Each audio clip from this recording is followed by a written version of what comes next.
Hello my lovelies, it's Susanna, and today I want to show you how to solve this problem where we have to find out how large the area of the red square is. We are given this red square here, and then there is this line that goes from down here up to here. We are given the length of this part, and of this part, and then we have a right angle here and another one here. And we have to find the area of this square. Let's call this area A, and to find it, we need the length of one of the sides of our square. So let's just call this length x.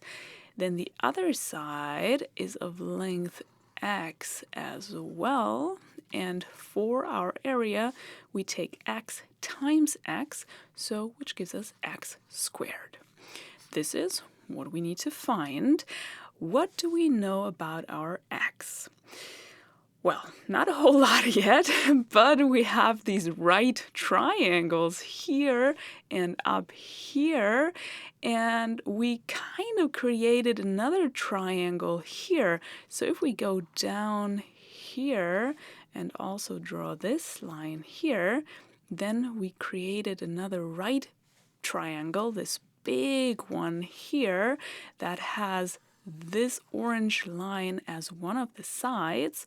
We also know how long this line in total is. 2 plus 5 plus 3 equals 10.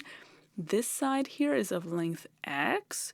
And what about the third side here? Well, we don't know how long it is, so let's just call it y.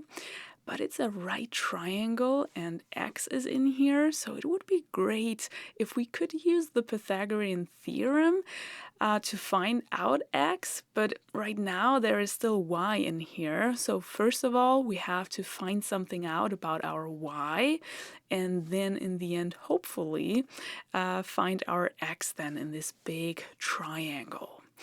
So let's try and find a relationship between y and our x.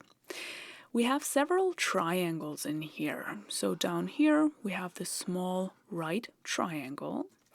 If we draw a parallel line here to this line, we get another right angle here and just created a right triangle here. The same thing up here. If we draw a parallel line to this line, we have another right angle here and just created another right triangle. And don't forget that we still have this big right triangle. So we have 4 right triangles right now. And if we take a look at them, they all look pretty similar to each other. They all have this right angle here in this right corner, and they all share a part of this side here. And the question is, do they just look similar to each other, or are they really similar to each other in a mathematical way? Because if they were similar to each other, then it would be really easy to find a relationship between the side lengths. So how can we check if triangles are similar to each other? We can take a look at their angles. If 2 angles in triangles are equal, then these triangles are already similar to each other. And we already have these right angles in each of our triangle, which is great. But what about the other angles? So if we call this one here alpha, can I find alpha here again then? And can I find alpha here again? Well, we have these parallel lines here everywhere. So we have something like a line, a parallel line, and a parallel line. And all these lines are cut by this one line here. So we have something like this. Then it is always the case that these corresponding angles are equal. So if we have alpha here, we know that we have alpha here and alpha here as well. So all these angles are equal, which means that in our triangles we have two angles of the same sizes, which means that our triangles are really similar to each other. Okay, let's use this similarity then now. We wanted to find something out about our y, so I would want to use this big triangle where our y is in here. So let's draw this big triangle here where we have the right angle here, we have alpha here, then this side is my y, and this side here was of length 10, and here I also know that this is of length x. Okay, now I need another triangle. Maybe we pick this one here because there is x in here. So we have this smaller triangle, but it's also right triangle. We have alpha here as well. This is of length 5, and this here is of length x. And we don't know how long this is, but it's fine. Now, in similar triangles, we can compare corresponding sides. We will create the ratio of corresponding sides, and this is then the same as the ratio of different corresponding sides.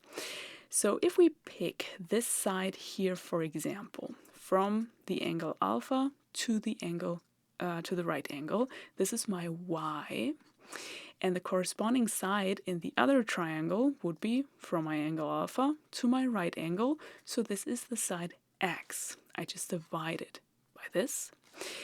And then this is the same as taking two different corresponding sides. So if I take this side here from alpha up to this angle, which is of length 10, and then divide it by the corresponding side here from the angle alpha up here, which is of length 5. And now we have an equation, and we can solve this equation for y. Let's get rid of the x here by multiplying by x here and also on the other side, so that this cancels out and only y is left. And here we have 10 over 5, which equals 2, so we have 2x on the right side. So we now know that y is the same as 2x, so instead of our y here, we can write 2x from now on. Do you still remember what we wanted to do actually? We were interested in this big right triangle, and we wanted to use the Pythagorean theorem in here. We just didn't like that we had y in here, but guess what? There is no y in here anymore. So if we go back to the beginning, and remember, in the end, we want to find the area of this square, but we need x for it. So let's apply the Pythagorean theorem now here in this right triangle. For this, we first have to find the hypotenuse. That is always the side that lies across the right angle. So this here is the hypotenuse. Then the Pythagorean theorem says, take one of the sides, your 2x here in this case, square this side, so write it in parentheses and square it, plus take the other side and square it. This is my x squared then, and then you get the hypotenuse squared, which is 10 squared. If we want to get rid of these parentheses, we have to square everything in here. So 2 squared equals 4. X squared then as well, plus this other x squared, and 10 squared equals 100.